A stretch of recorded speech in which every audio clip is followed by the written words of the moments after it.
Hello, everyone. This is Bill Apter, and I just finished taping an episode of Count It Out with Mike and Tyler, or Tyler and Mike. They're brilliant hosts. You've got to listen, you've got to see. Count It Out. Yeah, I endorse it. They've got the After Chat seal of approval. Ladies and gentlemen, this is David Penzer, former WCW and Impact ring announcer, and you are listening to Count It Out with Mike and Tyler. I'm the greatest. One, two, three.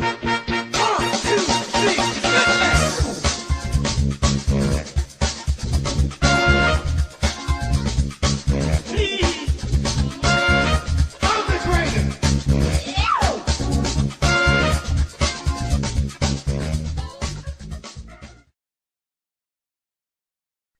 Joining us today is former WCW and WWE superstar. He is the three-time World Karate Champion. And just last weekend, he had Joey Janela begging somebody to call his mama. Please welcome to the show, Ernest the Cat Miller. Mr. Miller, thank you so much for coming on and doing this today, man. Hey, man, listen, thanks for having me. It's a good thing that I can get up this morning and do something like this first thing in the morning. Yeah, I was so excited when I heard back from you and you said you were going to do this. I've always been such a big fan of yours. I think you're one of the most charismatic guys that's ever stepped foot in the ring. Real excited to talk about some of your career. And I'd love to start just right, pretty recent here. You were just in GCW last week. You were working with Joey Janela. How did you and GCW get linked up, and what was your experience like working with them? Well, it was kind of funny. I haven't been in a ring, no lie. I haven't been in a ring in years. And I haven't even thought about it. But occasionally, I will go down to the Nightmare Factory, which is the wrestling school that QT Marshall and, a lot of the guys from AEW, work out there. So, but me and QT been friends before he ever even got into AEW. So, it's like I'm just going to get my wrestling time in, to hang out, talk crap. I'm a martial art teacher, so it's not too much I could say in being disrespectful in a karate class. But in wrestling school, I could say whatever on my mind. So I got my wrestling fix out the way. So, I started hanging out, and they think, I got an email about maybe a year or so ago, and from Joey. And Joey said, "Are you taking bookings?" And I said, I do autograph signing, but I'm not taking any bookings. So knowing that, he said, "I would love to wrestle you. It's a dream match." And then, I was like, maybe one day I'll let you know. I'll let you know if I do.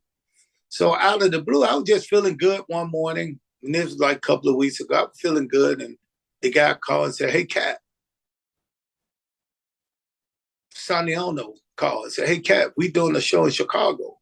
So, yeah. Said, would you come? Would you come? And they want you to come. And me and you get back together. Me, you, and Eric Bischoff. Eric Bischoff was there. And it was something that I forgot the organization, but it's Fight TV guys putting it on. So he said, just come and do a little, and they want you to do something in the ring. And I was like, you know what? I might as well come. Yeah, I'll do it. So they posted it that I was going to be in Chicago. And then they think, I got another call. As soon as they posted it on social media, I got another call from a text message saying, "Hey, since you're going to be in Chicago, can you do this GCW and wrestle Joy?" Now I said, you know what? I might as well go ahead. Let's do it. Let's do it. Let's have fun. Since I'm going to be there, I be there 2 days. Let me go ahead. I'm going to do 2 days of wrestling. And it was great, man. I had such a great time. GCW got a good crowd. And Joy was a blast. He was so much fun to work with. This guy will do to make me look good and make the match look good. He was willing to break his neck. When the match was announced too, there was a lot of buzz and excitement to see you get back in the ring. And GCW, they've been known to have a pretty hardcore, loyal, passionate fan base. How did it feel for you going out there and getting such an awesome response from everybody after being, out of the ring for so long? You know what? It was kind of funny. I didn't know what to expect. But right before we went through the curtain, they introduced him first, and he got a huge pop. I thought they said this guy was a heel. They said, well, he got a huge pop. So I said, I guess he's a baby face. So I didn't know what to expect. But still, I went through the curtain. I got a pop too. Once the match started, we all had fun. It's like they were into everything I did. Any move I made, they was into it. And they seemed to have fun. I kind of turned heel a little bit right in the middle, and they loved that part. So it was an easy, controlled crowd. And when I said control, they were wrestling fans. So they just wanted to be entertained. Absolutely, absolutely. So what's your overall impression of the match? And were you happy with how everything went? Did you have a good time working with Joey? Listen, over my years, being my age, 58, when you can get in the ring and get out the ring healthy, that's a good match. Absolutely. Who give a damn what the fans want to see? And walk home and go back to my room, I'm happy. So it was a pretty good match. I had a couple of doors, a couple of things he wanted to do that I agreed to it, but I wasn't in total agreement because I haven't been in the ring. He wanted to do this finish where he have a door on top of me and he jumped down off the top rope and land with both feet in your chest. And I was like, listen, if you hurt me, you're gonna be hell to pay when you get back. So he promised me it won't hurt. It won't hurt. I'm sorry. I just want you to do well. And the first thing when we first went in, he thought it was gonna be a problem because I was gonna, he was gonna put me over. And then I said, no, listen, I've had my career. So let me help you. Maybe this, if it help you at all, you could go ahead. I'll put you over. You get the win. I said, this is your house. I'm just here remembering my good time. I'm not trying to get back to WWE or AEW. I'm not doing it. I'm just enjoying a moment, so it went pretty good with him. Good, nice guy, nice kid. Yeah. So is there a possibility we might see you back in the ring at some point down the line if the match is right? The settings right? Hey man, if the match is right and I'm in a good mood and they call me, because I sit here, I get all kind of messages. Social media has just been so good, man. It's so different that people can contact you directly. People you never met like you, can contact you, say, hey, Cat, can you do this? Can you do that? And if I decide to do it, then, I'll do it. But it's easy. It's easier now. So there's no telling what I may do. It depends on the offer. Oh, I love that, man. We'd love to keep seeing you go. You're always fantastic. You look great in the ring too. From what I saw of it, it looks fantastic. Let's go back in time a little bit here. Let's talk about some of the days in the WCW days here. Before we get there, though, you are a 3-time World Karate Champion. Now, Bruce Pritchard also claims to be a black belt and in many karate Hall of Fames. What was your relationship like with Bruce? And is his martial arts background as credible as he's letting it on to be? When you accomplishing so much in life, especially in martial arts, when you doing everything you can do for yourself, it's hard to really pay attention to what somebody else is doing. So he never faced me in the ring. So I don't know how good he is, and I don't know his discipline and how long he's been taking it. So, if he say he's a 3-time world karate champion, these are two worlds that never met, him and I, so yeah.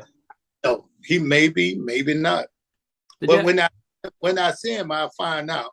I'll punch him in his damn mouth, and now he can do. Did you have a good relationship with Bruce or not really? I mean, with Bruce was okay, man. I was only in WWE for I forgot how long, a couple of years, and it was all a learning experience. So I don't really know. I don't really remember meeting him or having a significant conversation with him. A memorable conversation with him. Well, somebody that you did have a great relationship with, from the sounds of it, was Eric Bischoff, and he was pretty instrumental in helping you kind of break into the business, from what I've read. How did you and Eric kind of meet, and what was the conversation like to get you into this crazy world of professional wrestling? I mean, Eric, I forgot what year it was in. It might have been like in 1992 92, 93. And I was teaching karate. I was heavy into martial arts. I was teaching karate and just happened to be teaching his son, Eric Bischoff, one of my students. But I didn't know who Eric was because I wasn't watching wrestling as much then. But I was teaching his son karate. And then one day, you know, it's just like everybody think they know everybody think they know some martial arts, or somebody probably took a class or so. So I hear stuff all the time from parents and uncles and stuff like that about how you should do something. So, you know, when I teach a kid something, they take it home. Sometimes they come back and they say, well, my uncle, who is a black belt, just like Bruce Pritchard, who is a black belt 3 times over, said, I should do it this way, or I should do it that way. So, you know, I was always hearing that. But this particular kid, Gary Bischoff, will come back with something he may have. I'd send him home with one thing, but he will come back with something looked like it had been changed just a little bit. A kick that I may say don't go to the head, go to the body, but he may bring it back and say, but you can also use it this way. And I said to him, I guess you can, but who told you that? My dad used to take karate. And I was like, oh no, here go another karate father who sit home and want to change everything I do. He wanted, when they get home, he want to change it around. It's another one of those.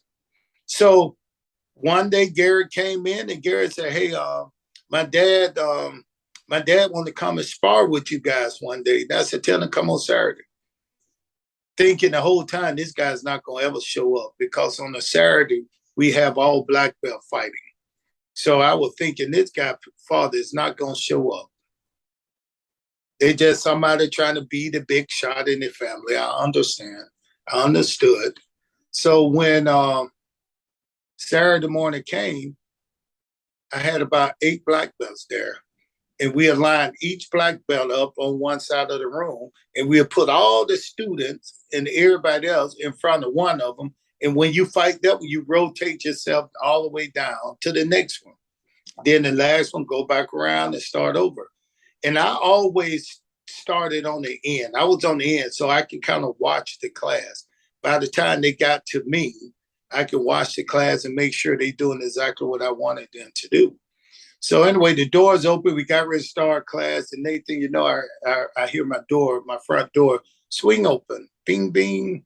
And I looked out, and it was a guy with dark hair and the whitest teeth I've ever seen.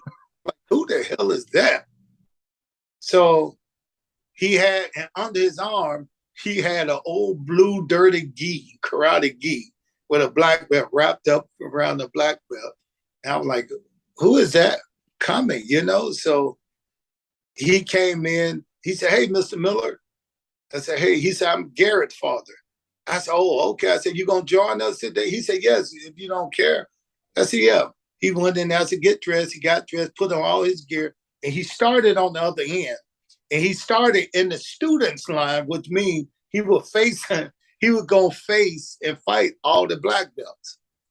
Now, I had some good black belts. I mean, young too, you know, 28 years old, big and tall. So when we started, the bell rang, bing, bing.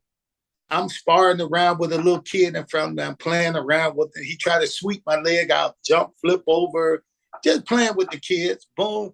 But then I hear some thunder on the other end. I kind of slowly looked on the other end, and this was Eric Bischoff at the time, whipping my karate student, you know what, whipping his, I mean, he was all on this kid. I was like, oh, man, you know, so that was pretty good. So, okay, so the bell rung. Eric had to move to the next guy, which is the second guy. Now, I was number 8 guy on the end, the last one. So we started sparring. I started doing my usual thing, trying to teach my kids how to keep their hands up, how to think like a fighter, how to move, how to not be afraid of in the movement, recognize the movement, recognize the action, respond to it, you know, send a reply to it. Whatever it is, hit back. When they hit you, you hit hard. So I'm working with my kids on this. Then I hear thunder again. I look down, Eric Bischoff, the same guy. I mean, he's sweeping. He's doing everything to this black belt.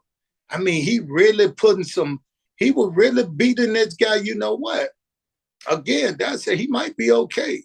So, okay, the bell rung, everybody slid down to their right, Eric slid to his right, which means now he's at number 3. He got 5 more to go to get down on my end.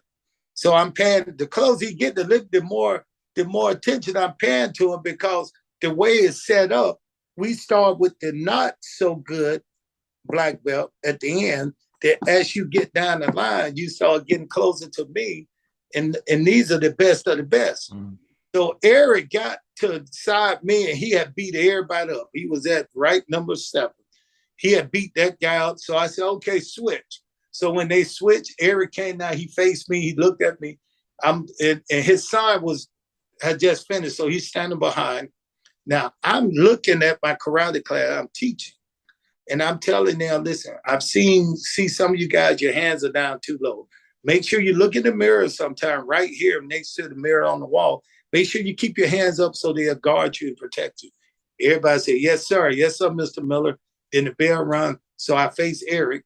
And soon we did it. Eric jumped up in the air with a jump, like a jump sidekick, like one that Bruce Lee side. He got up high too. And soon he got up high enough, and I'm looking at him. I couldn't do anything. I hook kicked him. It's called a hook kick. I hook kicked him out the air. I hit him with a hook kick right across his face. And he said, oh, that's good. So he started bouncing around, and he started moving at me, and he tried to charge in on me again. And I hit him with what they call a side kick to his body. I hit him with a side kick to his body. Then I stepped down with a right hand, and he kind of stumbled back. And then next thing you know, I hear a voice saying, come on, Dad. Come on, Dad. So I was into the fight, but I heard that voice, and I recognized the voice being Gary, and he was cheering for somebody else other than me, because usually he cheered for me against anybody, but now he was cheering for his father. So in my head, I had to break that cycle. I would start thinking like, this is not a real fight. You know, I could be humble. This is this guy, Dad. I don't want to make it look bad. So what I started doing is I kind of laid off a little bit and throwing kicks over his head and around him. And when he'll throw something, I flip out the way, because I could do all these acrobatic flips. So I would practice it on those. So he'll kick at my leg, I'll flip backwards. He'll throw a punch, I'll do a cartwheel in front of him. And I was like 6'3", 225 pounds, big. So Eric said, when it was over, the bell rang, you know, and everybody bowed. They went to the dressing room. I said goodbye to lot. Eric was still back in the dressing room getting dressed. So when I went back there, he shook my hand. He said, hey, Mr. Miller, you're really, really good, man. Talented. I said, thank you. Now I said, you're pretty good yourself. He said, oh, you bullshitting me. Said, you could have knocked my face off anytime you wanted to. I want to thank you for not doing it, though. He said, this face, he pointed at, he said, this is my money maker. I still didn't know what Eric Bischoff did. You know, I wasn't into wrestling. So and I never talked to his kid about nothing but karate. And he said, I make money with this face right here. He said, man, but you could have did. He said, you're so athletic. You got charisma. He said, man, you'd be a good wrestler. Then I said, a wrestler? I said, what the heck you mean a wrestler? He said, I'm going to take you to lunch next week and tell you all about it. So I told him yes. And, you know, of course, the week came, we went to eat sushi, had lunch, and he made me an offer. He said, listen, I can get you into this profession right here. It's called professional wrestling. And I'm Eric Bischoff. I'm the president of the company. And, you know, I run this. And, you know, it sounds good, you know, when it started talking about, because we wasn't making any money at teaching karate. You did karate teaching only because you like giving away your talent. And so I was there teaching. So anyway, he offered me, and that's how he got me in. He talked me into it over a plate of sushi, a boat of sushi, because the sushi came in this kind of big old wooden boat. And it was my very first time eating sushi. And I remember looking down at it. I said, everything is good, but this damn dead fish you got in front of me. So, you know, he talked me into it, and I went into wrestling, WCW. And that's it. And then you're off to the races. You did your training at the power plant, correct? Oh man, with Sarge and yeah, with Sarge and Pez Watley and yes, yes. So how was the transition for you then? What were you thinking on your first little bit of time in the power plant? Man, let me tell you something. The power plant was, I'm used to training hard.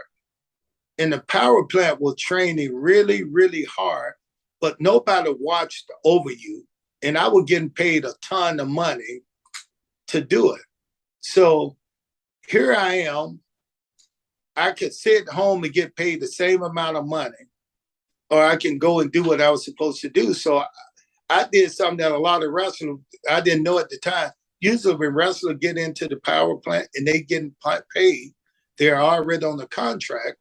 Most of them didn't show up every day and go so hard in class because they was already on the contract. People like the Giant, Big Show. Big Show was just coming in.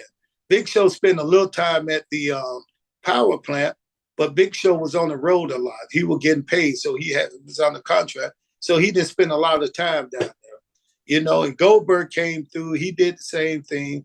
But I spent a lot of time down there because I was used to kind of training and working that hard. But it was very, very, very hard. You know, it wasn't anything easy. I mean, bumps, squats. I mean, it was really hard. Yeah, absolutely. Well, you know what? All the hard work paid off because you made your debut, Slamboree 97. You saved Glacier from an attack. And I got to tell you, you hit one of the best spinning kicks you're ever going to see in the history of professional wrestling. If you guys haven't seen it, it's all over social media, YouTube. Look it up. What was that night like for you? What were you feeling? Were you happy with kind of what they were bringing you in and doing?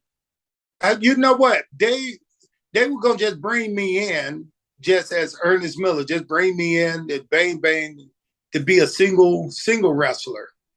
You know, I don't think they were thinking of teaming me up with Glacier at first. But what happened, since that gimmick they had was a Mortal Kombat knockoff, it was a karate gimmick. And Glacier was the only one in there who had a little karate background. So you had Mortis and Ralph, who was just the big evil guys. They were great. They were great wrestlers, man. I mean, they would bounce all over the ring for you. But Glacier got hurt. Debut day, Glacier turned his ankle at the power plant the day before. So he couldn't really do anything. So they called me out of the blue. I wasn't even ready. I've never really been in the ring. They called me out the blue and said, "Hey, Ernest, we need somebody to throw a few kicks during this episode right here." Said Glacier is hurt, so he can't throw any kicks, but he can go in and sell the ankle. But we need somebody to throw some kicks. So can you come in and throw some kicks? I said, yes, of course. So I think it wasn't Eric Bischoff. I forgot who asked me. I think it was Terry Taylor. So I said, yeah. So he said, this is what we want you to do. We want you sitting out in the stands like a spectator, boom, boom. And when it's time, you jump the rail, go in, and you save Glacier by doing kicks, just any kind of kicks. So, you know, I did it and it turned out pretty good. Yeah, absolutely it did. You know, and you're coming into the business during one of the biggest boom periods in the history of professional wrestling. You got the NWO running wild. What was the backstage atmosphere like for you when you were walking in? Man, are you crazy? I was in like, oh my goodness. I was in over my head. I was like, how in the world did I get here? I went from doing karate, teaching Karate Kid. So now here I am sitting in catering by myself. I look over, I see Ric Flair, Hulk Hogan, Dirty Dick Slater. They were signing everybody. Man, I saw the big superstars that I kind of grew up watching.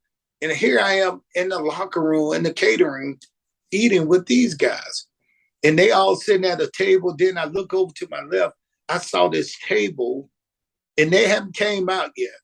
But I saw the table with Hogan, with a lot of people over there, and they all was in black. I knew Scott Hall and Kevin Nash, but Scott Hall, one of my favorite from back in the WWF days, you know, Razor Ramon. So, you know, so I'm sitting out eating, just peeking, like trying to ease my way in to see what they're talking about. And I just couldn't believe it, man. Here I'm in the midst of all this talent. in a business that I know nothing about. I'm getting paid a lot of money to learn about. And they think, I look up, hey, can I sit here? I look up, and it was Scott Hall. And he had got up from the table where they were sitting. He said, hey, can I come sit with you? Sit here. He brought his tray, sat down. I said, yes, sit down. And man, we talked, and he just gave me a lot of advice. And he just said, I know it's your first time. He said, you're going to do well. And man, he was one of the nicest guys you ever wanted to meet, man. And he kind of broke the ice for me, because he seen me sitting there all alone.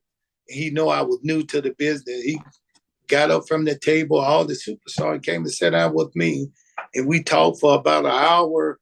He just gave me a lot of advice, and he was like that the whole time I was there, man. I didn't know they were forming. I didn't know they were getting ready to form NWO at that time. I just thought they were going over something, but they were getting ready to do the next. About 2 weeks later, NWO came out. Yeah, then the whole world changed after that, right?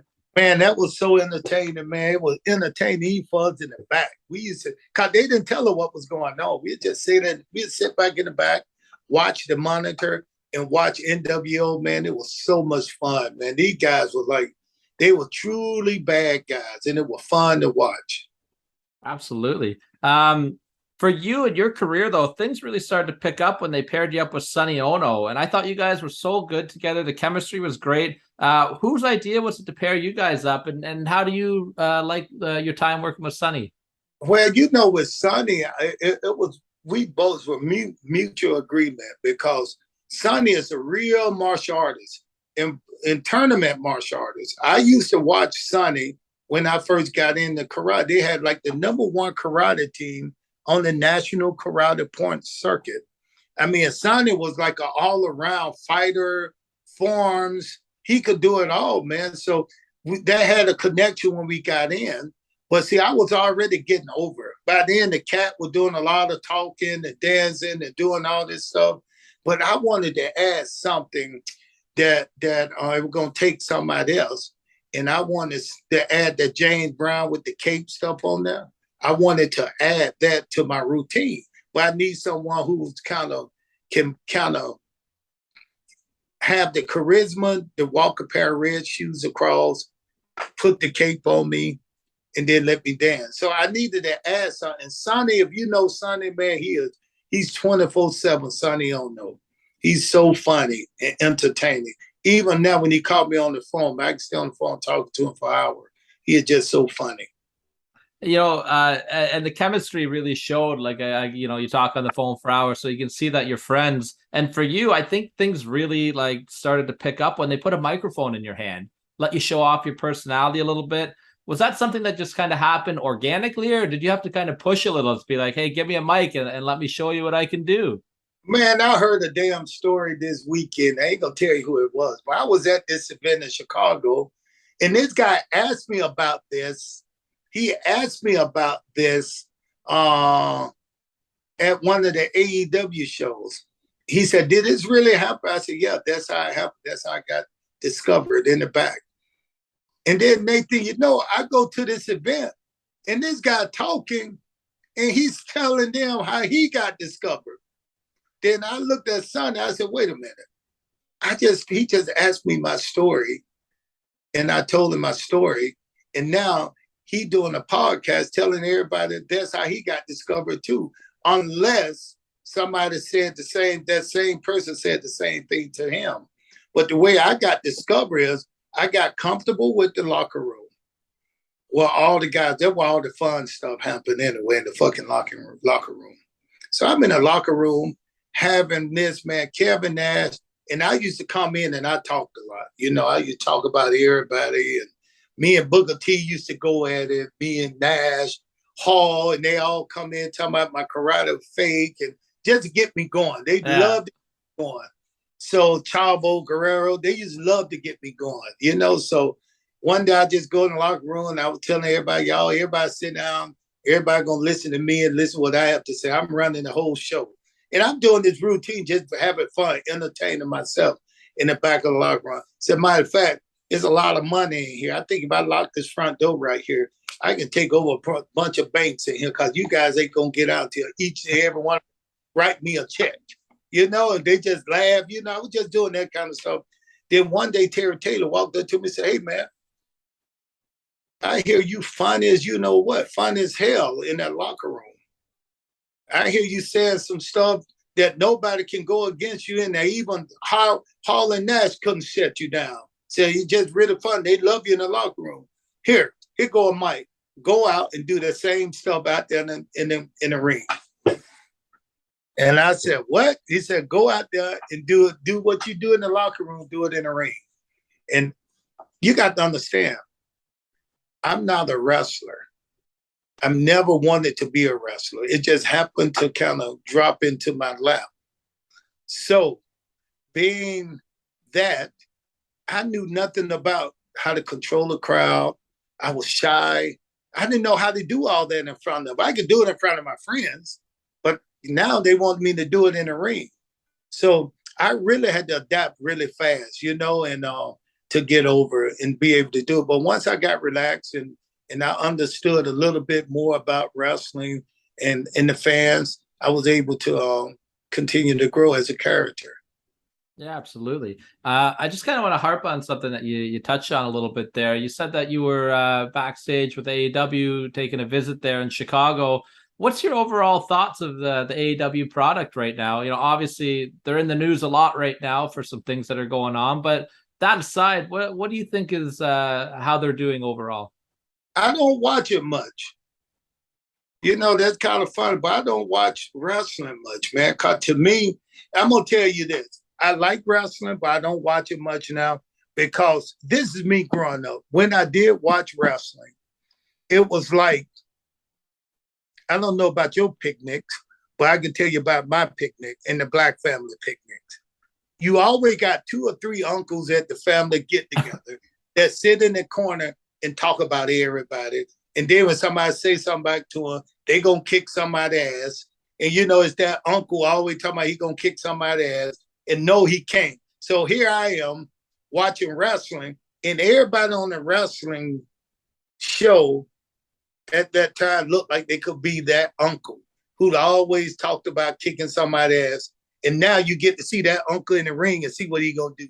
People like Ernest, you know, and Dusty Rhodes, you know, it's like, it was entertaining to watch stuff like that, but they were all my uncles who talked so much, and now they're in the ring. Now, I guess I see different kind of characters. I see people being something that they're not. I know it's entertainment, but it don't seem like nobody want to carry on the traditional Hulk Hogan kind of Harlem Heat, 2 brothers from the bad street, you know, and they coming out there to fight anybody. Today it's just so different, you know, and I guess it's just new time. People like to watch it, but they're doing some incredible stunts and stuff in the ring. You know, I know that. And they look very dangerous, you know, and they get right up from it. So I guess it's entertaining about it.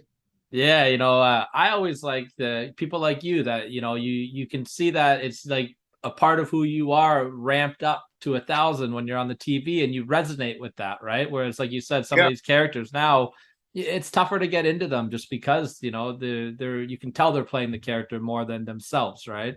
Oh yeah. And it's so funny you said that. The crowd now easy, man. I mean, maybe back in the day, I was trying to build who I am. I was trying to develop my character. I was trying to get myself out to people. But now people can go and research me, those who don't know me. And those who do know me, they know what to expect. So it's easy to pop a crowd.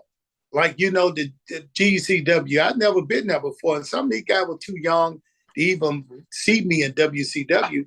But it's like when I left there, it's like, hey, man, I can create new fans. That's the part right there.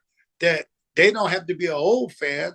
They can be new fans. And no, that crowd, man, was really behind some of the stuff I was doing. You know, kicking out, putting my 3 fingers up, you know, picking on the lady at the front row, throwing kicks at people, It was just entertaining. Yeah, and with the WWE Network now too, people can go back and if they watched you in Chicago fight Joey Janela, they're like, man, I like that guy. Let's go look at more of him, right? Oh, The yeah. access that we have as fans now is unbelievable. Man, it's incredible, man. It's like but us as entertainers and wrestlers, you can also, it's good for us too, because you can go research us and watch it.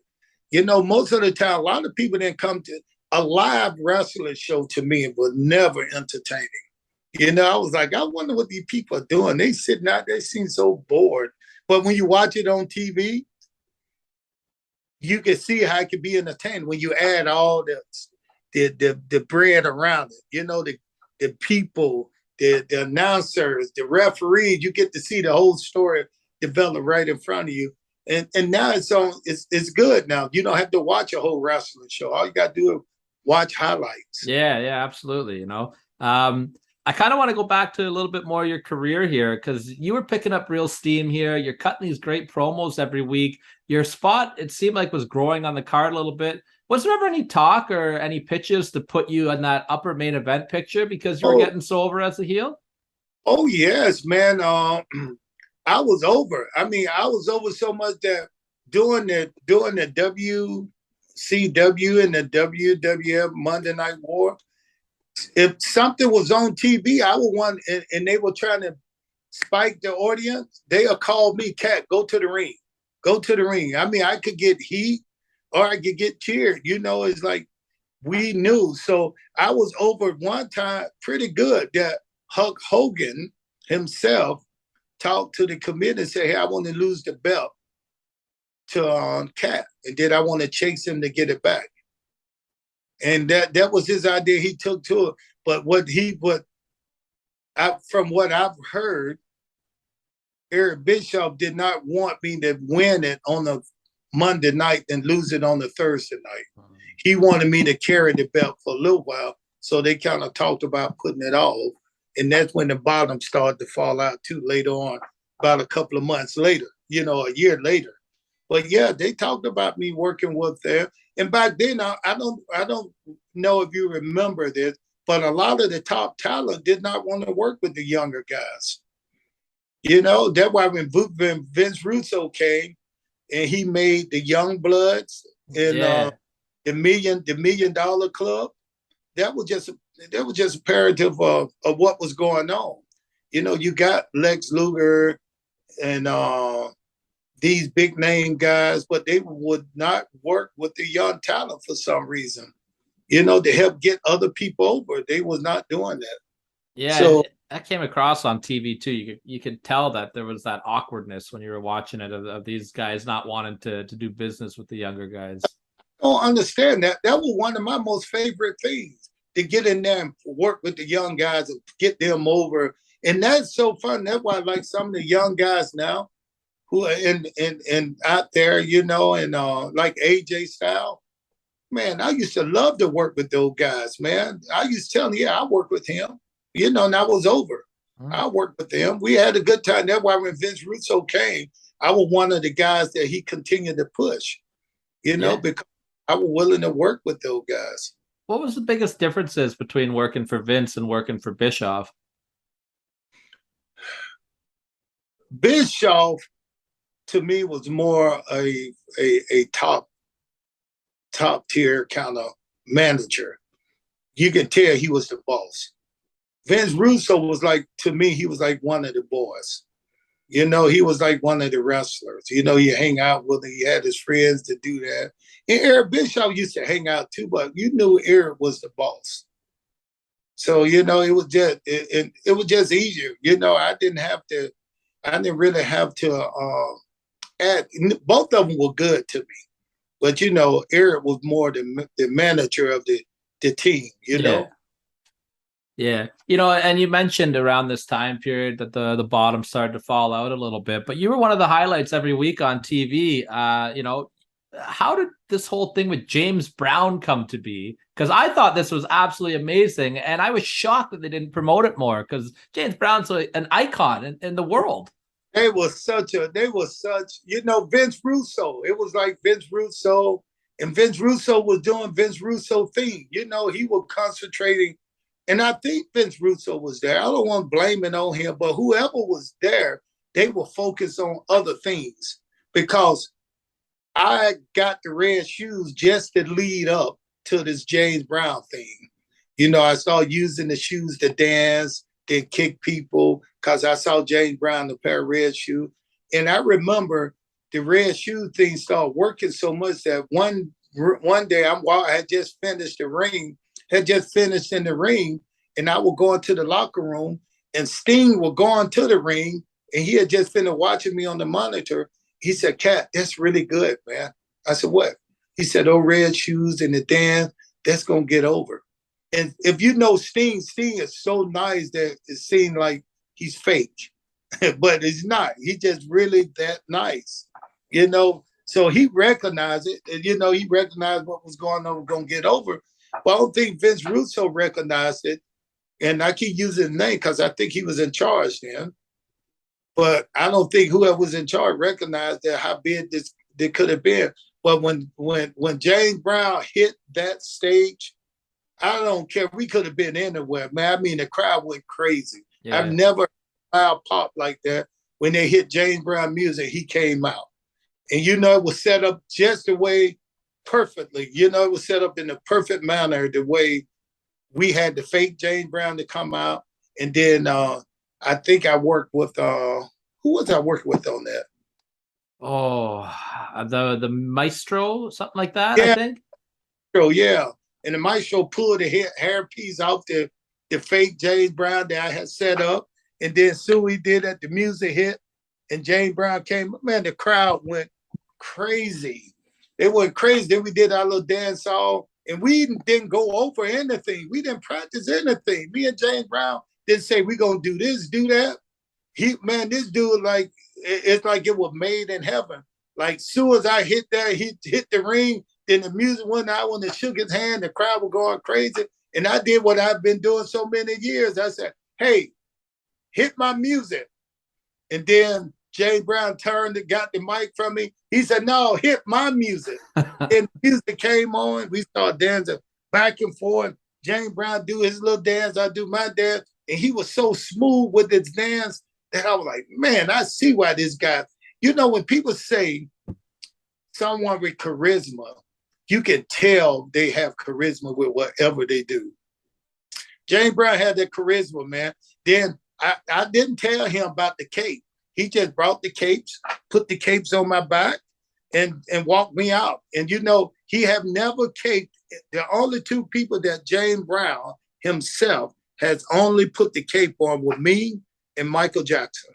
He only caped people, and that's in his bio. If you read it, it'll say Ernest Miller, he caped him. But then the good part is this right here. When I got ready to leave, the two capes that he brought, because he asked me, "Did you want a red one or a gold one?" And I said, "I don't care, just bring one, bring whatever." So he brought two, a gold one and a red one. So when the show was over, he put the capes down, took them back to the room. He took the cape back down to the room. Funny part is when he took the capes to the room, the funny part is right here. I was getting ready to walk out. Yeah. I was getting ready to walk out. I don't know why my wife called it. She know I'm on this. But yeah. So, can you hear me? Yeah, I got you. I can hear you perfect. Okay, so when I got ready to leave, I said, "Thank you for coming, man. I love this. Going to be a great moment with me." And guess what? When I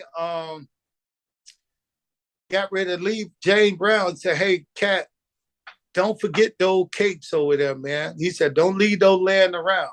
So I was like, what is he talking about? So anyway, I told the guy with me to pick them up, bring them to my dressing room, and I got the capes now. Wow. And 5 years later, do you know all these capes that James Brown had that he never worn auctioned off for $100,000 a piece? Yeah, it's crazy. And I still got them. That's why I said I still got two of them. They were like, I wouldn't sell these things. Matter of fact, they're getting ready to do a James Brown movie here, and one of the producer contacted me who know I have the case. asked could they rent the cape to use them in the upcoming James Brown movie that they're doing here in Atlanta. Wow, that's fantastic. So, Mr. Miller, I could sit here and listen to these stories with you all day, and you know, I feel like we just barely scratched the surface. I'd love to take a part 2 with you down the road and really get into the second half of your career here. Before I let you go, because I know you're a busy man, is there anything that you want to plug on social media where the people can see the cat, what they can do? Hey, listen, you can follow me, get some of my merch. You can, just contact me. I'm on Instagram. I'm on all the social media platforms. So as Ernest the Cat Miller. Absolutely. And before I let you go, I would kick myself if I didn't ask you one last thing. The best thing that I love about your career, one of the best things was at the very end of WCW. I think it was the highlight with you and the Young Dragons. Can you just share really quickly how fun it was working with the Young Dragons and those backstage sketches? Because they were amazing. Man, listen, that should be on part 2 because there's a whole big story behind that. Just like I was saying, how the $1 million guys didn't want to work with the young guys. And what Vince Russo started doing, they started getting rid of some of the young talent because they had nothing for them to do. And it would just so happen these 3 guys are some of my favorite guys. So I asked Vince Russo, if I come up with something for them, can I use them? So and I know we used to watch the Pink Panther. So I was like, listen, let's do this. You guys gonna work for me. I was a commissioner. You guys gonna keep my karate skills up. So every time I hear that music, you guys gonna attack me. So it was just beautiful, man. It was just it was good. I came up with the whole storyline. Well, we'll keep that as the teaser for the part 2 then. That'll be the first thing we talk about. Mr. Miller, I cannot thank you enough for joining us. This was such a huge honor. Thank you so much. All right. Thank you, my man. I'll see you later.